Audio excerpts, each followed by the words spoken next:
What is a smart city? Our civilization has reached a point where we can no longer think bigger. We now have to think smarter. All around the world, there are transformative cities doing incredible things, and it's time to sit up and listen. It's time to make a difference for ourselves and for our planet. Hi everyone, and welcome back to Smart City Diaries, the show where I frequently will have to be told the same thing multiple times before I understand it. I'm joined by my lovely co-host and mother, Debbie Acosta. Mom, it was lovely, who I actually just got to see last week for the first time in many, many, many months, thanks to our dear friend COVID. Got all vaccinated and went up to meet her up in Ojai. It was so lovely seeing you again. We actually had a wonderful family reunion with my partner, but down in Ojai as well. So we have an RV that we took out for the first time on a long trip, and we were able to go down the Central Valley, passing through Paso Robles, the wine country. I cannot believe how many vineyards are being planted now when there's so much drought going on. But hey, that's been a whole happening in nother story. Paso for a while. Not drought related, but just it's really Santa Barbara. That whole region has definitely burgeoned into Napa South. It's just every hill, every little nook and cranny. It's unbelievable. So that was interesting. But what was kind of disturbing to me was how obvious it was, the impacts of global warming. And whether it was global warming or it's just drought in California, Lake Casitas. Yeah, Lake Casitas, while we were at, the water line must have been dropped 50 feet, and it clearly hasn't been up for many, many years now. So that part was a little bit disturbing. It was also the changes in temperatures. I'm not sure if that's normal, but wow, 100 degrees to 50 degrees in Paso Robles, it was, and just a few hundred miles apart. It was really that part was very interesting. What I loved, though, was the ability to get out and meet people that I don't normally meet. So people who travel in trailers and in RVs are a whole different crowd. I would have to say many of them are retired. Hey, wow, they're my age. Older folks, yeah. And many of them, they're older folks. And what was really wonderful about it, the first night that we were there in Paso Robles, some men drove up to us on bicycles, and they started welcoming us to the RV experience, and that we're going to love this whole experience. Just wait, we're just going to get an itch to get an even bigger trailer. By the way, we have a 17-foot Did you have a toy hauler. Did you have a sign up that said we're new here or something? How did they know to come give you the welcome committee? I think that they saw the small trailer and said, "Isn't that cute? Just wait till it grows up." Oh, they trailer shamed you. That's not cool. That's not nice.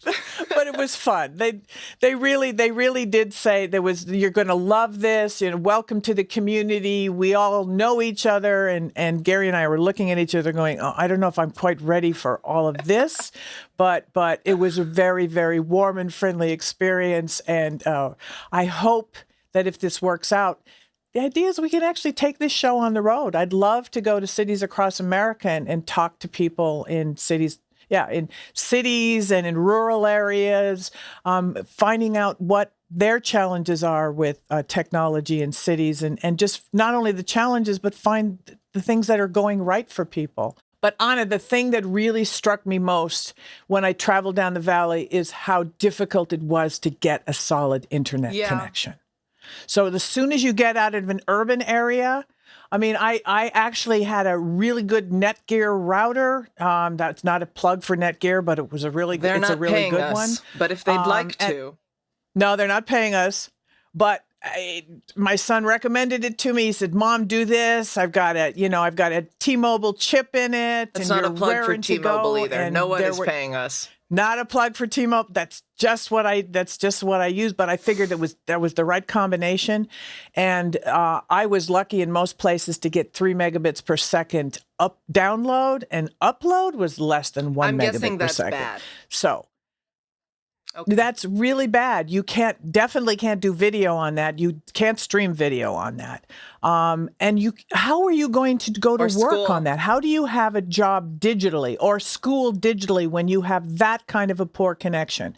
So that reminds me, President Biden, in his new infrastructure plan, is sequestered, or he's proposing $100 billion to improve the internet connections across America.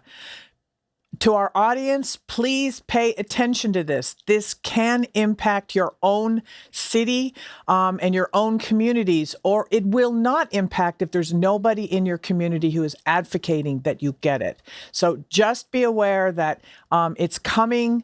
And it's just so badly needed. I look forward to making trips within the next 2 or 3 years when I have a really great connection that gives me at least 50 megabits per second anywhere I download anywhere I go. Then I'm going to be living that very fancy happy over person. here. So anyway, it was a great trip. Really enjoyed it. And I hope to do it again soon. And especially if it means that I can go and visit you sometime soon again. That'd be nice. That'd be nice. Today on Smart City Diaries, we are going to be talking about the one and only blockchain. Everybody is talking about it. Very few people seem to actually know what it is, and we're going to dive a little bit farther into that. But before we do that, I found some stuff on the internet that I want to talk about. We're going to do some news. As we all know, there is a lot of chatter about cryptocurrency and Bitcoin going on over the past few weeks, months. Time is fake at this point. I have no idea how long it's been, but it's current. And so going along with that, there have been a few stories popping up like this. This one comes from Business Insider. Like many of my fellow humans, I have an iPhone, and it has a feature that will wipe your phone if you input your password wrong too many times. Now, evidently, there's a guy who was keeping all of his Bitcoin, and if I'm using any of these terms incorrectly, I apologize. Like many of you, I don't know what any of it means. But he was storing his Bitcoin in his wallet on his computer.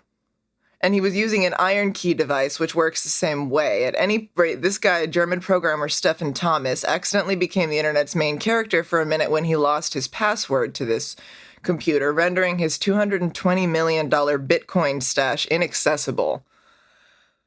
Which apparently roughly 140 billion in Bitcoin is currently lost in a similar way. And this is not just this one guy. This $140 billion in Bitcoin globally is currently lost the same way just because of forgotten passwords and locked accounts. So the moral of this story is write it down. Your password? Write it down or get a password account. Holy smokes, that much money is running around in the universe, in the cloud someplace. It's the universal problem with passcodes, right? Could we not invent some other way to become more secure? Because this is kind of crazy. Write down your damn password. Like there's just write down your physically, damn password, like in person, someplace that you can physically find it. Because apparently, just going tech only, it has some drawbacks. So this next story I've got is from patch.com. A little bit less strictly tech, a little more the culture side here. They reported that fearing plunging rents, and this is a quote, fearing plunging rents, New York City landlords have been keeping apartments off the market intentionally because they were not willing to rent them out at market rate. I have to make that specific. So basically they're apartment hoarding. Surely this isn't a common occurrence, because nobody would be that ghoulish during a pandemic, and certainly not en masse. Now, granted, I don't have the numbers here. I don't know how many landlords were doing this in terms of like physically how many individuals were responsible.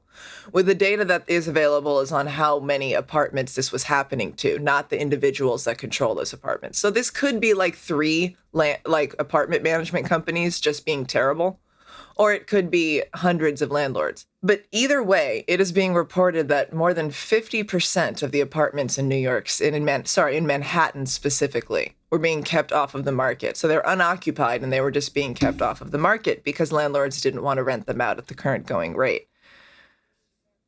Meaning the market rate was down over where this data is from Urban Digs. This legal but shitty practice is called warehousing, or as I like to call it, capitalism's finest. And it's a sign that landlords are hoping that it'll be back to price gouging as usual in the near future. One response comes from Aliyah Mohammed at Open Igloo, which is a new app that allows tenants to review and rate both apartments and landlords. That app is soon going to start collecting comments from renters on the number of empty apartments in their buildings. It's interesting because I live in an apartment building where some of the units were our rents didn't come down and the units were empty for a very long time. And I have some questions about what was going on here. You mentioned that.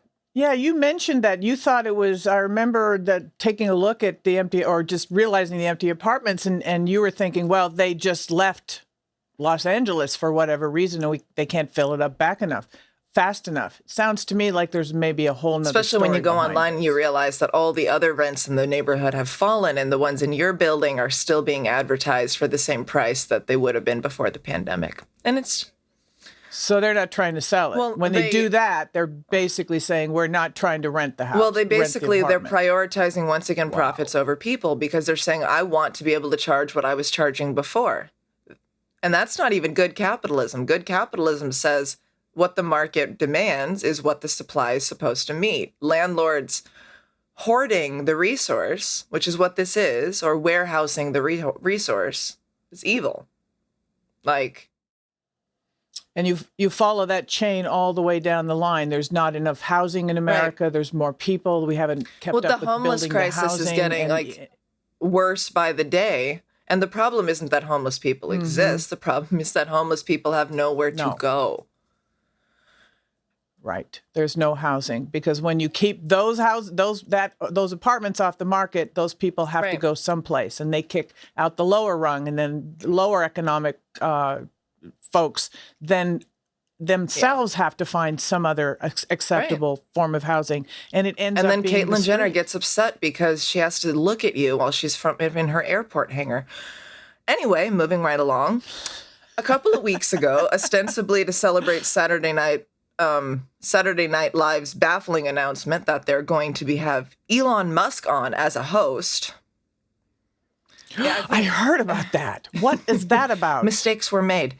Elon Musk is going to host an upcoming episode of the show, and so Richard Marks tweeted the following. He said, I would, and I quote, "I would rather watch a fly crawl up a drape or the worst episode of the worst TV show in history 88 times in a row than watch Elon Musk do anything ever.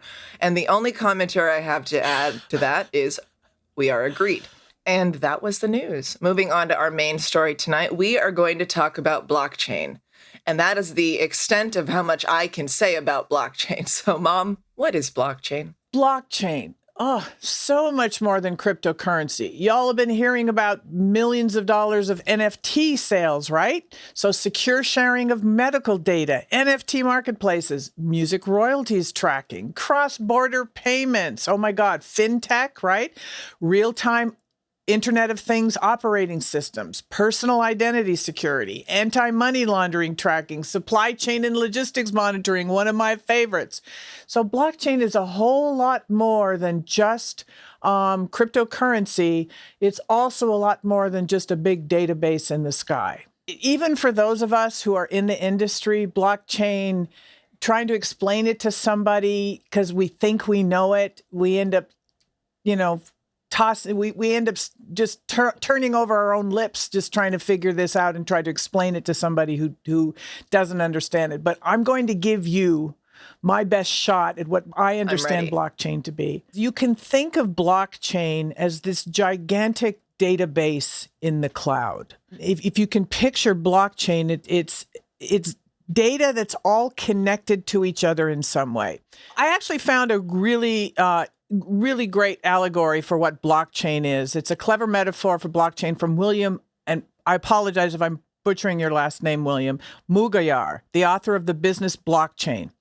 He thinks blockchain is like Google Docs. So if you think about it, and for many years on Microsoft Word, you'd create a document, and then to edit it, you'd send it to somebody else, and they would send in their edits, and then they would save it, and then they would send to you the edited document, and then you'd have to edit out the things you didn't like, and it wasn't didn't feel like a very collaborative effort. Well, when Google Docs fixed that by allowing all of us to collaborate on a document at the same time. So blockchain is kind of like that. It means that everybody can have their fingers in the pie at the same time, and everyone can see what everyone else is doing. If you were, for example, making a rocket ship, and this why I'm picking this example will become apparent to you in a few minutes. Let's say you're going to make a rocket ship, but you don't need to make all of the parts yourself. You just want to put all of the parts together and create this rocket ship. So you've got to source the materials elsewhere. But not only do you need to buy all the individual widgets that you need to make that rocket, you also want to make sure that all these things were sourced or made sustainably, that they weren't made in a way that adds unnecessary amounts of carbon into the air, and that the products, that the materials that are using are sustainable and recyclable. So if those kinds of things are interesting to you, then you want to ensure that you actually get all of those requirements met. Blockchain enables someone to be able to go to all elements of the product and be able to tell where it was sourced, where it was made, where it was machined, the certifications on those machines, and it's a way of validating that information is actually true. So it's not just about cryptocurrency. And that's what most of our listeners are going to be. They're going to think of blockchain and they're going to think of cryptocurrency. And they're going to think of all the different kinds of cryptocurrencies that maybe some of them are invested in. But they still don't really understand what it is. So today, we're going to talk about that with Jeremy Goodwin, the CEO and founder of SyncFab, who I first met in 2014 when he pitched this crazy idea about building a digital supply chain. Well, today, Jeremy is founder and CEO of SyncFab, a California company that links buyers in aeronautics, aerospace, auto and medical industries to the U.S. factories that are capable of supplying the needed precision parts, both on time and within budget. And how does SyncFab meet the cybersecurity needs of their digital supply chain? I'll give you one guess. It's called blockchain. So everything useful and accurate I've ever learned about blockchain, I've learned from Jeremy Goodwin, our guest today on Smart City Diaries.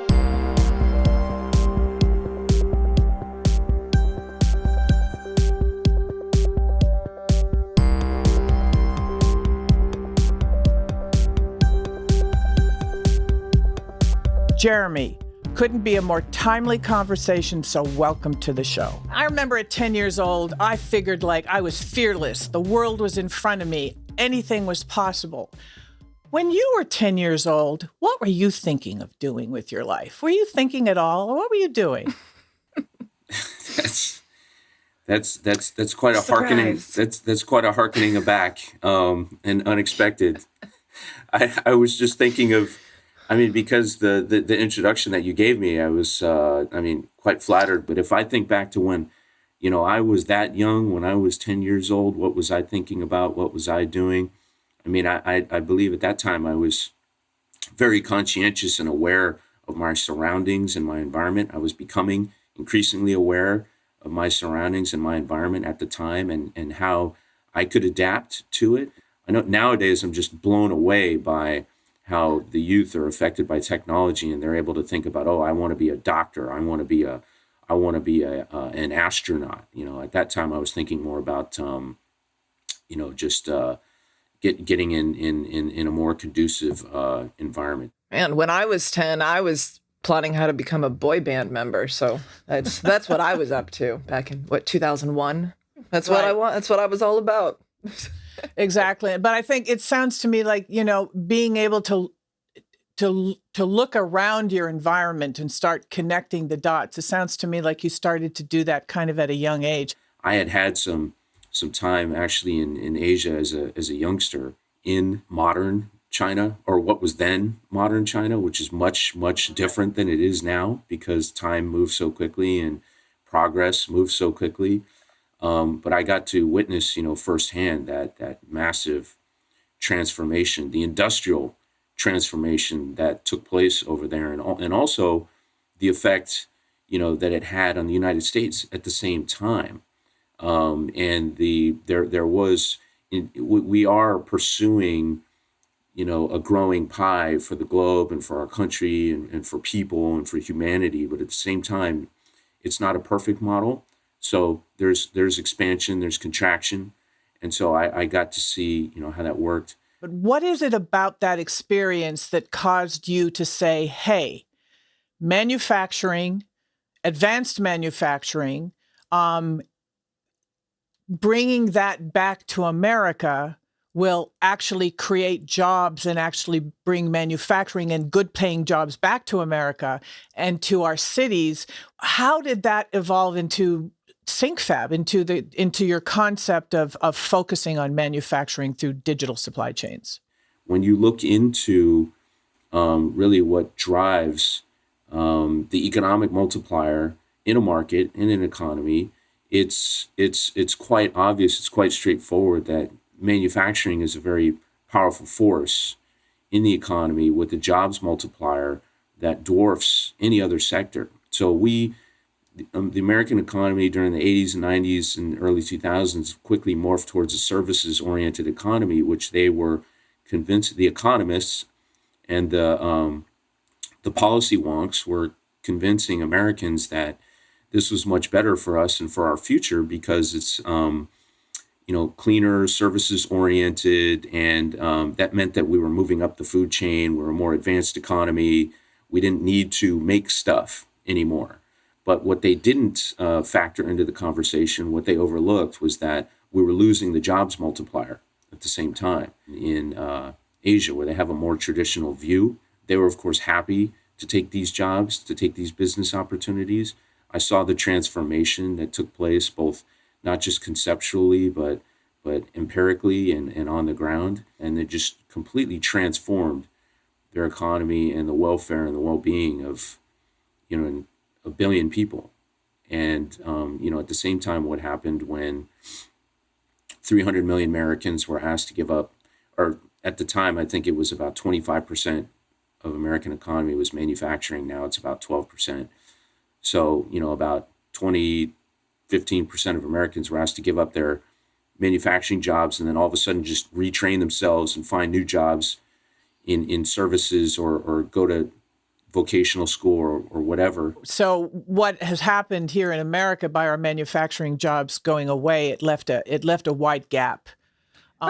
Just because I'm very big about being picky with language, the jobs didn't go away; they were sent away. I just think I want to be intentional about saying that this is, yay, capitalism. But I won't get too high on that soapbox this particular. But I'm just saying they didn't go away. They were sent someplace by someone who wanted to make more money than they were making doing it here. Carry on. Okay. I don't have any, I have no objections to that statement at this point.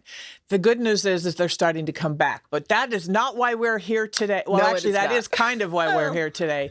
But Jeremy, we're here to talk about blockchain today because that's an integral part of the supply chain platform that SyncFab has built. I know that you know blockchain inside and out because you work with it every day. And I know that our listeners are, because of the sudden rise of NFTs and cryptocurrencies, people just want to understand what blockchain is. And I know Anna here has been definitely bugging me to go, I don't understand it, but everybody's talking about it. Yes, please, let's have Jeremy on to help explain it to us. So how is blockchain related to data? And describe blockchain for the layperson. Describe it for me. Yeah, I mean, the amazing thing is, I mean, it's constantly a learning process too. So every time I get to speak about it, because it's an evolving industry as well. I mean, blockchain really began as the foundational technology for the payment system that most are familiar with now, Bitcoin. But it's basically when you deconstruct the technology and recondition it and reapply it for new applications in different industries. Its core underlying technology, it's distributed ledger technology, and it focuses on data. So it records data in the form of economic transactions such that they cannot be manipulated. So it's potentially a substitute for databases, which are more static forms of data storage that are less secure and can be manipulated, which, well, a lot of enterprise likes, right? Because they like to manipulate data. Whereas blockchain is a more secure form for that data. Why is blockchain secure in a way that these databases aren't? And this is honest, I'll be real, with all the people, and this includes people who get into NFTs and who are dabble in crypto and all that, this is the part where I've never gotten an explanation that other than it basically starts to sound almost religious, because you get people sort of saying, well, it's about faith. And that where it's just like, it just is, it's secure. And I feel like that probably is because they don't fully know why it's so secure. So I guess all I'm asking is why? Why is blockchain so impenetrable? So for every transaction that's recorded on the blockchain, it must be verified first. And it's impossible for a single unit to pose a threat to that data network. A node or a unit that begins to act abnormally can easily be identified and expunged from the network, but because the network is distributed, it makes it almost impossible for a single party or a single user to generate enough computational power to alter the validation criteria.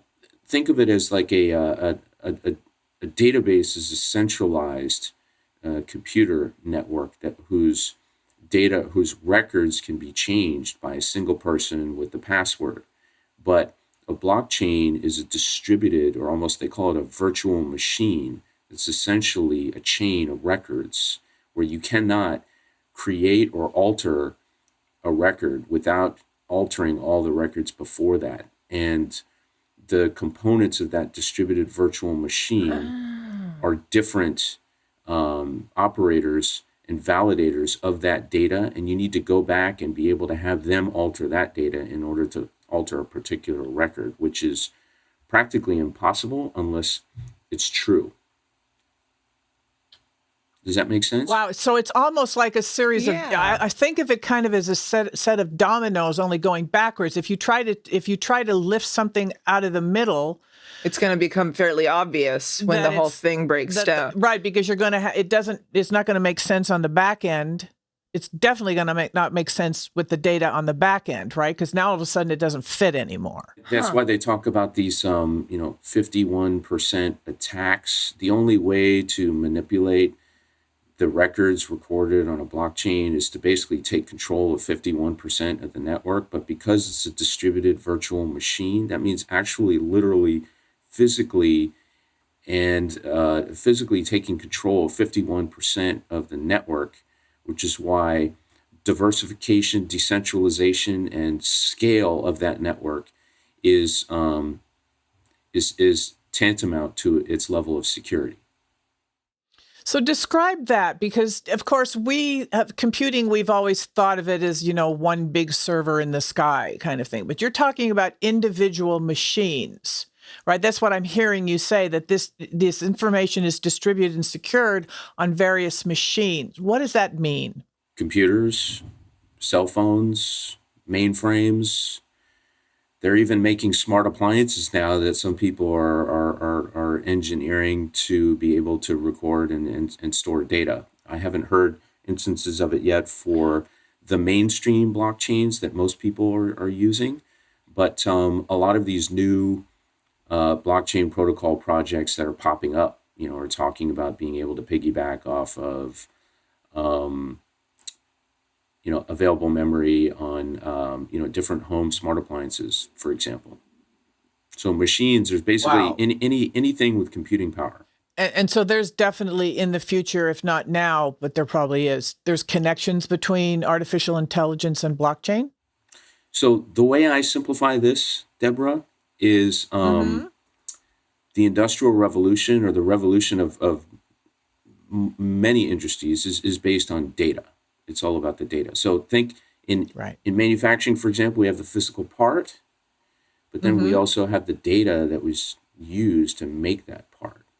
So in order to optimize and improve and make more sustainable and more environmentally friendly and speed up and cost optimize and better engineer in the future, it's all about data.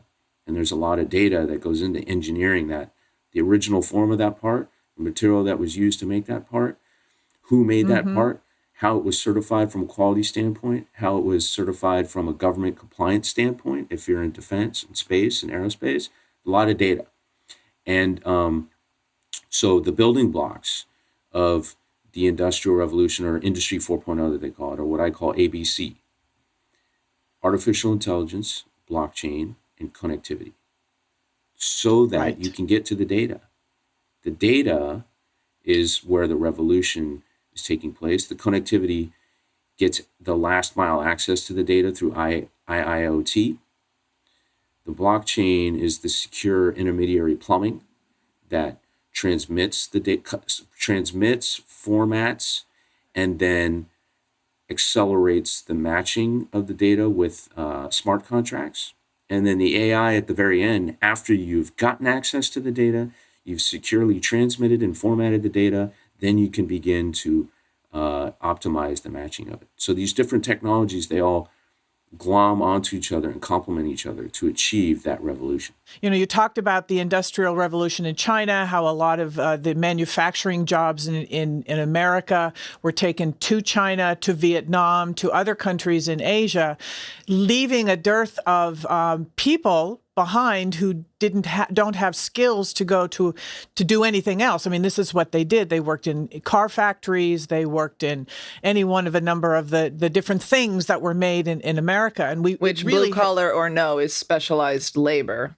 Is specialized labor. Exactly. It's unfairly stigmatized. And so when cities like Detroit and the factories, the car factories all close, you can go there now and you can see whole areas of the city where empty factory after empty factory is sitting shuttered. Well, now you and I are both really thrilled because we've been watching over the last few months that we're seeing it back. So recently, Forbes magazine led with an article entitled 7 Reasons Why U.S. Manufacturing is on the Rise. And the underlying premise is a new wave of U.S.-based automated manufacturing ventures could provide high-paying jobs to millions without the need for education. Really what's driving it is this accelerating innovation in as a function of the new technologies, accelerating innovation in automotive, for example, electric vehicles, accelerating innovation in space exploration, accelerating innovation in aerospace that's requiring faster, more iterative, shorter production cycles of new innovations in planes, trains, automobiles, and rockets that are requiring them to look more closer to home to get faster turnaround, newly engineered, higher quality parts. So we're seeing a return to quality. And what we're seeing more and more is that they care more about timing than they do about cost. And because of that, they're no longer looking to the farthest out of sight, lowest cost source to get these parts, where there's also quality issues, mind you. So I see it more as a function of the supply chain shocks, increased government spending, accelerating innovation, which requires more responsive local supply chains, return to quality, and also national security. We've now become more aware previously where we were content to just send these jobs offshore, that it creates real national security issues for us with respect to things like rare earth minerals and microchips. So national security is another reason. But that being said, all these different manufacturing ventures are definitely creating more higher paying jobs for Americans, and they require more skill than they did before. That brings me to SyncFab. I mean, SyncFab, has everything to do with increasing the ability of America to return to manufacturing. What does SyncFab do, and what does it have to do with building good-paying manufacturing jobs in America? And how does blockchain make this goal happen? When SyncFab was founded, it was with the explicit mission of bringing greater attention and organization to the then overlooked local American supplier resources, with the aim of encouraging more U.S. OEM manufacturers to utilize them and reshore as opposed to offshoring. OEM. Oh yeah, What's what OEM? Original equipment manufacturer, sorry. Okay. We quickly ran into resistance at the time, a lot of naysayers every step of the way, from Silicon Valley all the way to Detroit, saying that, we cannot return manufacturing to this country. They said that over and over and over and over and over and over again, just as recently as 2 or 3 years ago. Subtext, we don't wanna. That's the subtext. Well, because to me, we can't. When a corporation say we can't, generally it means we don't wanna. Right. Suffice to say, we persevered nevertheless, and we incrementally built up this thriving ecosystem of U.S. and now also European and Swiss suppliers too, but beginning in San Leandro and now spanning the 50 United States, reaching approximately about 10% of U.S. suppliers, according to the U.S. Economic Census, and growing. Using blockchain, we're better able to incentivize these suppliers to join and rejoin and engage in active bidding, and it results in more jobs fulfilled domestically and locally, as opposed to being sent somewhere far away for the promise of delivery at pennies on the dollar. But this perception of manufacturing as dirty, dark, and dangerous is totally outdated. It characterized an earlier, more archaic method of manufacturing, which is more labor-intensive and manual without computer facilitation, less advanced raw material processing and delivery methods. And current manufacturing practices utilize more evolved processing technologies with cleaner, more complete modes of raw material delivery and cutting methods with efficient scrap capture and return in clean room environments, as many of the finished goods carry cleaner, more stringent standards than bygone eras, and production lines are brighter, cleaner, more efficient than they've ever been, and if anything, are coming to resemble more well-lit hospital surgery operating rooms, if anything. Well, that's been my impression. When I go into these big manufacturers in San Leandro, that's what it feels like. Some of the smaller machine shops, a little bit different, but everything still, it's not dirty, dark, and dangerous. There's a certain pride that comes with the skill sets that these people have. I see more women entering into those industries, which is really great because, again, well-paying jobs for the most part. Here in America, in California, there was a report done not too long ago that indicated that the average wage earner, and this was probably 5 years ago, in manufacturing in the Bay Area, pulled in $75,000 a year plus medical benefits and full suite of benefits. That's almost enough to afford living in the Bay Area, almost. So what I really want to drive home here to our audience is why should your work matter, Jeremy, to younger generations, especially younger generations struggling with underemployment and debt? I mean, would you advise younger generations to broaden their thinking when considering job options and whether or not to pursue a college degree or even what kind of degree? Absolutely, because I mean, it's at the end of the day, it's all about opportunities to explore your vocational interest, explore, what is meaning of life to you, what is the purpose in your life, but also having the resources available to do that. And the opportunity in manufacturing is precisely that. With this generational shift, with having been a neglected industry for 3 decades, I mean, you have the likes of Elon Musk coming out and saying, I don't care what education you have, just come and work for me, help me build rockets, because they need people right now.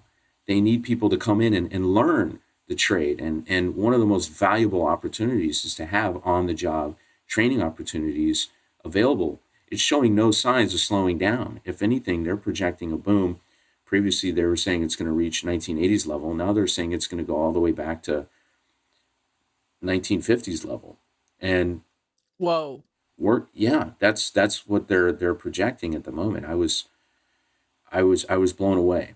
And that okay. So that's huge job opportunities then for a younger generation. The term smart city is bandied about a lot. So when I was a CIO, if you asked me what a smart city was, I said, well, it's really about the connection of software to hardware to generate data that provides information that allows better decision making. So it was just as trite as that. And I feel like that was Seems straightforward enough, right? It has become much more complicated, and the idea of what a smart city is, I think, is changing. So I'd like to ask you, what do you think a smart city is? The impression of a smart city is a connected city. It's a city that gets access to the data available to it with respect to its resources and its people to better organize and more efficiently deliver on city services and to better plan and implement city budgets. But I think that alone isn't what makes it a smart city. As long as it's able to not only gather the data, but also use it effectively to improve the well-being of its residents, that's what makes it smart. Yeah. It's about the residents. It's about the people. And access. I like that. Yeah. Perfect. So, Jeremy, thank you so much for sharing with us your incredible expertise on blockchain. And that's the first step. my passion about connecting blockchain with manufacturing, because I think manufacturing is definitely, the data shows it's definitely on the rise, and it's a huge opportunity for younger generations to be able to get their hands on things and to be able to make things again. Yes, software is always going to be involved, but hardware, the actual effect of making and touching things that you can make and that go out in the world is actually something that is very profound for people. And I'm looking forward to having that be seen as an opportunity by young people again to get into manufacturing.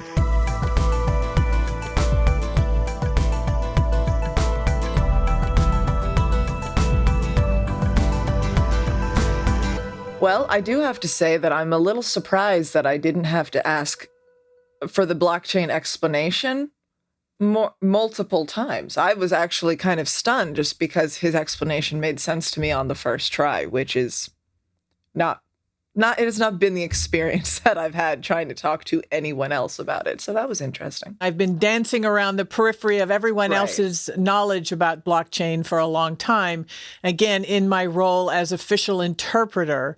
But I got it better this time about the understanding that blockchain works because there are numerous places where this information resides, different places. Right. Different computers, different servers, and that if you change one element, it's got to necessarily interrupt the data in everybody else, wherever that data lies. It will cause inconsistencies, so or it will cause basically it'll be obvious something is wrong. And to me, I think one of the biggest sort of disruptions that I'm not using disruption in the smart city buzzword sense. I'm using it by just definition sense, something that disrupts something. I think the disruption or the disconnect between sort of the pro-blockchain, pro-crypto community and everybody else. I think one of the reasons it's become so polarizing is because there's this lack of what I think is really a lack of understanding, a lack of ability to explain, comes across as an unwillingness to explain, which sows mistrust. Because then what we sort of have left to look at, you can have people telling you this is completely safe and impenetrable and it can't be manipulated. But if you can't tell me why, then it sort of starts to sound like Titanic being unsinkable with the bulkheads. It's like, okay, cool, says you. I'm just supposed to believe you. So I appreciated that we were given, and I'm not, ask me next week if I can explain it to you then, and we'll see if I retained it. But in this moment, I'm just like, okay, I feel like I was given an explanation that, at least in my own head, like I was given a real answer. And I just appreciated that, because more transparency like that from the tech community, instead of condescension, which is what you usually get when you ask questions like this. I really appreciated that. And I would like to see more of that on this podcast. Right. But it's important for us to question and not necessarily take everybody's word for it. Ooh, it's hard in the age of Twitter. It's really hard in the age of Twitter. The truth does matter. For those of you who are, especially those of us on the younger side of the spectrum, there are some serious concerns regarding blockchain and energy usage. And yes, we will be talking about it. No, we will not be talking about it today because y'all know damn well you don't want to listen to us talk that long. So, but we will. But I just want anyone listening to know, no, we're not going to gloss over that. Yes, it's crucial to talk about. And yes, I'm aware there's some irony talking about green supply chains when we're talking about utilizing blockchain, which there are concerns about how green it really is. Like, we get that. We get it. That's all. That's all I'm trying to say. So it's very exciting technology, and I'm really glad we had a chance to talk to Jeremy about it today. And folks, that concludes this week's episode of Smart City Diaries. Next time, we are going to be talking about more smart topics. I'm going to be very mysterious and not tell you which one, for reasons that definitely have nothing to do with us not being sure. Don't forget to check out our Patreon, our YouTube. We are doing this because we think it's an important thing to do, and we're hoping that you agree. All right, folks, thanks so much for joining us. Check out that Patreon, smash that like and subscribe, and we will see you next time. Signing out.